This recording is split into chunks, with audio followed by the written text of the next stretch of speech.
Juliane Koepcke's story of survival is legendary, and though many have told it, the inspiration we can find in this tragic yet uplifting story is worth revisiting. Imagine falling 10,000 feet from the sky and surviving. This is the story of Juliane Koepcke.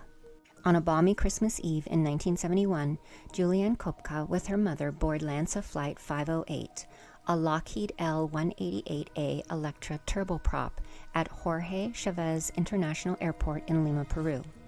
The flight is to take them to Pucallpa for a holiday reunion with her father.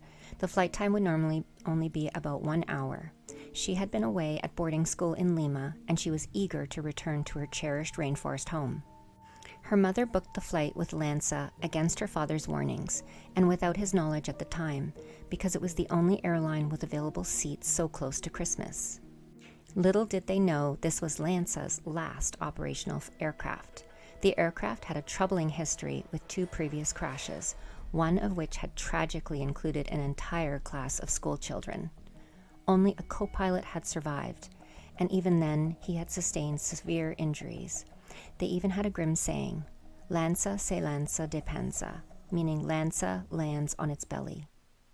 As passengers took their seats, there was a festive mood. Loved ones were eager to be reunited for Christmas. The mood contrasted sharply with the nightmare that awaited them.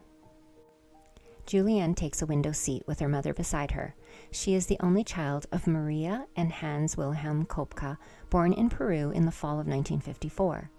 At 17 years old, she embodied a blend of scholarly intellect and adventurous spirit.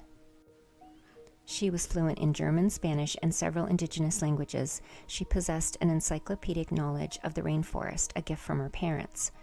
Her parents were German zoologists and established a research station called Panguana in the Peruvian rainforest, and often took her on wilderness expeditions, teaching her to interpret the subtle language of nature, earning her the nickname Jungle Child.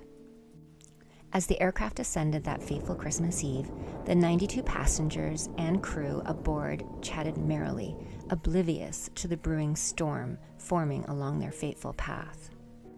Then, almost without warning, dark, ominous clouds surround them, and by all accounts, the pilot flies right into them. The cheerful chatter of the passengers is soon replaced by anxious murmurs as the aircraft encounters turbulence. Juliane has flown through turbulence before, but this is different. The clouds are pitch black, and her mother is getting nervous. Suddenly, the turbulence is so extreme, the overhead compartments open and their contents fall out violently. Drinks, sandwich trays fly through the cabin. The passengers are now crying, screaming, as the ominous flashes of lightning grows outside the windows. It looked like a bolt of lightning strikes the wing of the plane outside Juliane's window. Her mother eerily says, "Now it's all over."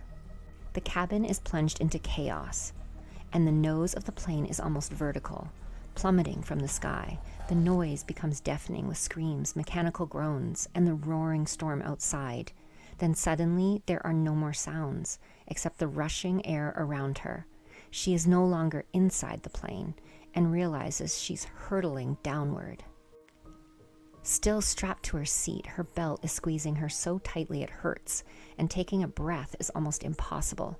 She loses consciousness several times in her 2-mile descent, and as the vast expanse of the treetops of the rainforest rushes up to meet her, Juliane's mind went blank. What happened next was nothing short of miraculous. On the morning of December 25th, as she tries to open her eyes, she finds her left eye is swollen shut. The reality of the situation hits her immediately. She has survived a plane crash and is now in the heart of the jungle. The first sight that greets her is unforgettable. The crowns of towering jungle trees, bathed in golden light, casting a green glow in various shades. Instead of fear, she feels an overwhelming sense of abandonment. Her mother, who had been sitting right next to her, is no longer there. Her seat is empty, and she can't bear to think about what that might mean. She attempts to stand up, but is unable to. Everything goes black in front of her eyes. Dizzy and exhausted, she lies back down on the rainforest floor.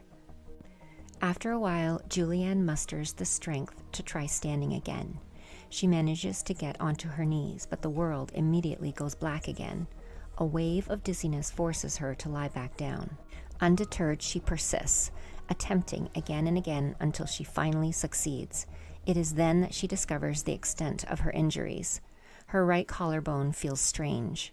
Tentatively, she touches it and realizes it's clearly broken, with the two ends grotesquely misaligned and overlapping. Examining herself further, Juliane notices that miraculously the bone hadn't pierced through the skin, and the pain was surprisingly bearable.